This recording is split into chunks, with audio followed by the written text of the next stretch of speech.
All right, you guys. Hotshot Adventures, loading up the first car, one of three, 2 picks, 2 drops, 3 cars.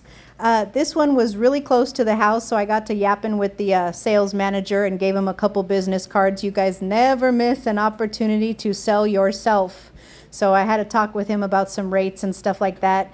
Anyways, this is the second set of ramps that go from the lower deck to the upper deck. This is not strictly a car hauler trailer. This is a step deck trailer that I can put 3 cars on, but it's not like a 3-car wedge, so the strapping takes me a little bit longer because the type of straps that I have to use, because there's no wire mesh. This is a wood deck floor on this trailer, and of course I have to use that second set of ramps to put the first car that goes up onto the upper deck. I have to use that second set of ramps in order to get from the lower deck to the upper deck. So it takes me a little bit longer to haul the 3 cars, but it really is a big difference when you look at the money between hauling 2 cars and hauling 3 cars. Now, especially this trailer has a very low profile deck, and it has a dovetail at the rear, so it was very convenient to load vehicles if you can get past the 2 sets of ramps that you have to use. This second pickup, I picked up 2 SUVs out of I believe it was Copart, somewhere around Dallas. They were both at the same place and both going to the same dealership, so it was a pretty easy load, even though it was not Copart. It was one of them other big auctions, whichever one it was, I forget.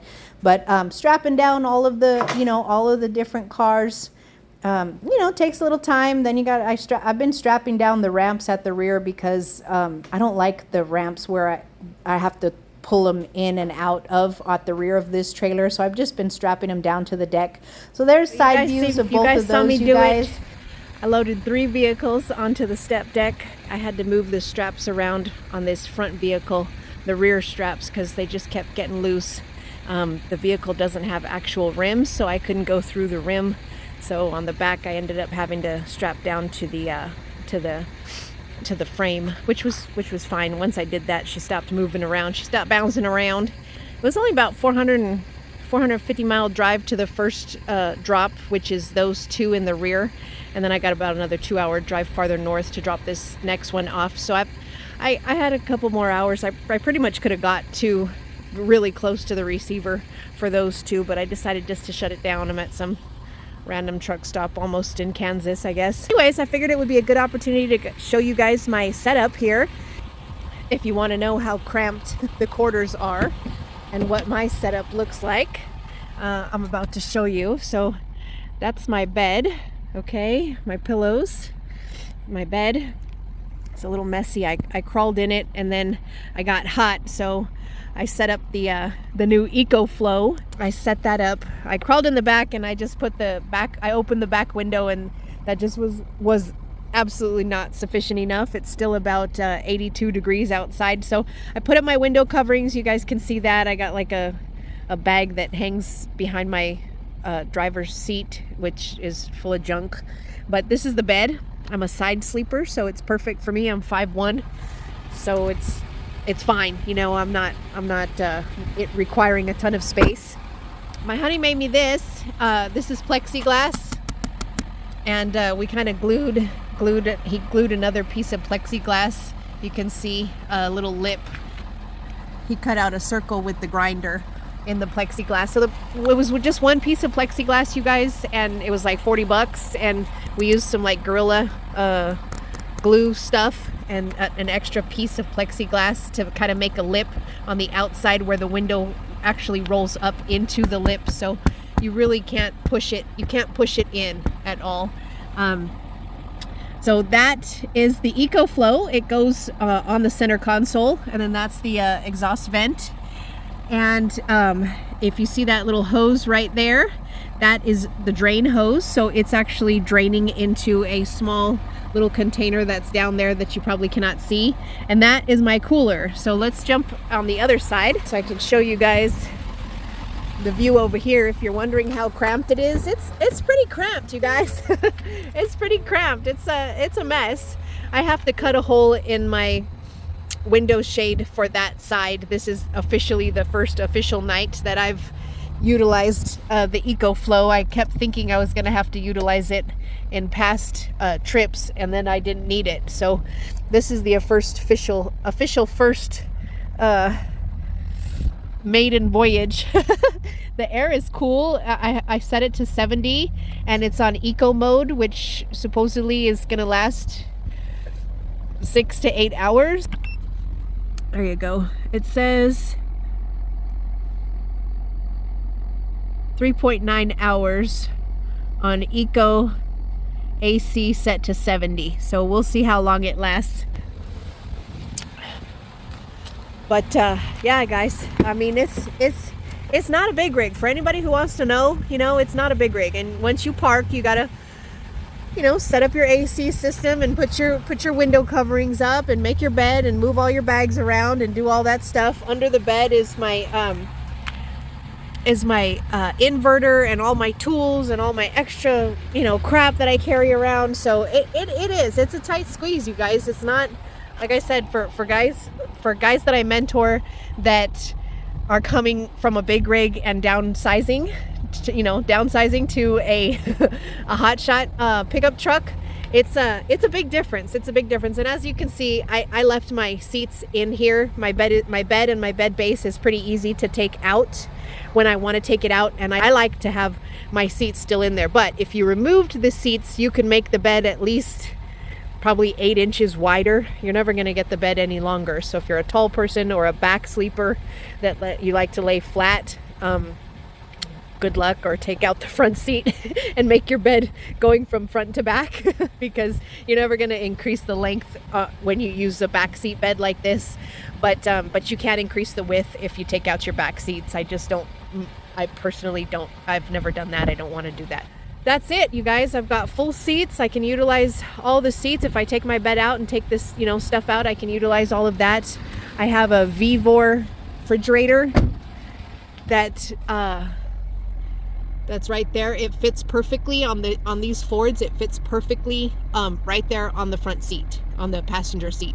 So I really like that, you guys. So I'm gonna get back in here and try to get to bed. Try to put my cover a little bit on that window so it's not so much light is coming through. I'm gonna get some sleep, and we'll drop off these 3 cars tomorrow. The reason why I'm up here is because I was requested to come up here to Kansas and pick something up, so I'll show you guys that hopefully tomorrow.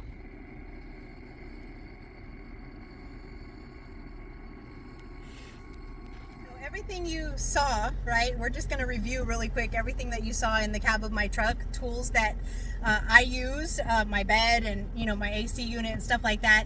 I use all of that stuff, and it helps my comfort level, right, as I travel around the country. If you did not know, I have not mentioned it in a really long time. I have an Amazon page for those of you guys who may just be starting out. Check out my Amazon page. I mean, Amazon is great. You can get car straps, you can get tools. If you're not a Milwaukee guy like I am, if you're a DeWalt guy, that's fine. You're not gonna find DeWalt tools on my Amazon page. That's okay. We can still be friends, you know. But I got a lot of Milwaukee tools, my Impact and my socket set, and, you know, all of that stuff is up on my Amazon page. The Amazon link is in the description of every single video that I have ever posted since I started the Amazon page. If y'all are gonna buy your load securement or your fuses or your, you know, flashlights, all of the stuff that's in my truck, if you're gonna buy it off of Amazon, do me a favor, click on the links, you know, and get one off of my page. They throw me a couple quarters or something, and that adds up at the end of the day. But I went ahead and I went in recently and added some stuff to my Amazon shopping page. You can check it, and I've kind of separated things, so like truck needs, trailer needs, you know, tools, maintenance stuff. I've separated that stuff, so you'll have to kind of click on each individual thing if you're looking for anything in particular. Go ahead and check that out. But you guys, the bed was really simple, okay? Me personally, I bought, you can find them on Amazon, and there's a foam mattress on my Amazon shopping page. But this one I got now, it's an all foam 10-inch mattress. It's a twin size that I cut down with a machete. That was one of Eddie's tricks of the trade. He cut his, mattress down with a machete, told me it worked really well, so I went and bought a machete and cut my twin mattress to fit in the back seat of the truck. Walmart.com, you guys, I think it cost me about $120. That was well over a year ago. It still feels great. The bed base I made off of one piece of plywood and a couple 2x4s, maybe 2 or 3 2x4s. I didn't get a chance to show that to you because it's, the bed was all put together, but it's pretty simple. It's really easy. You don't have to be a carpenter. You can just be a girl like me and still figure it out. This bed base was made for me by one of Eddie's buddies.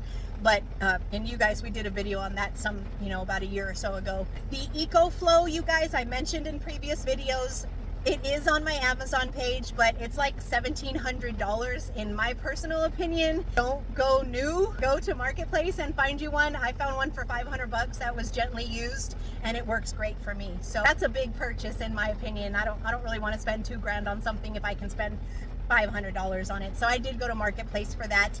My Vevor cooler, you guys, if you like it in the passenger seat, like I have mine, measure your seat, and then you can purchase a refrigerator that will fit in that seat. It doesn't exactly fit on the Rams, but the Vevor one that I have fits perfectly in both of my Ford F-350s.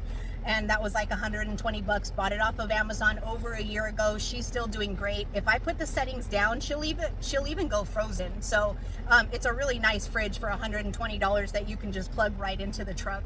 And I got a bunch of tools under the bed of the truck, and I've done videos previously, you guys, if you want to check out videos that are more tuned to starting your hotshot. Okay, I think I have a playlist. You guys can check out the playlist that's called New to Hotshot Start Here or something like that. I've done videos about all the tools that I carry, why I carry them, what you need to have in your truck to be DOT compliant and stuff like that. And you'll see a lot of that stuff on my Amazon shopping page as well. So you guys go ahead and check that out. I hope this video was useful. In the next video, you guys will see exactly why I was up in Kansas hauling for a direct customer and what I had to load, which was pretty crazy. I'll show that to you guys in the next video. Y'all stay safe, take care. I'll see you soon.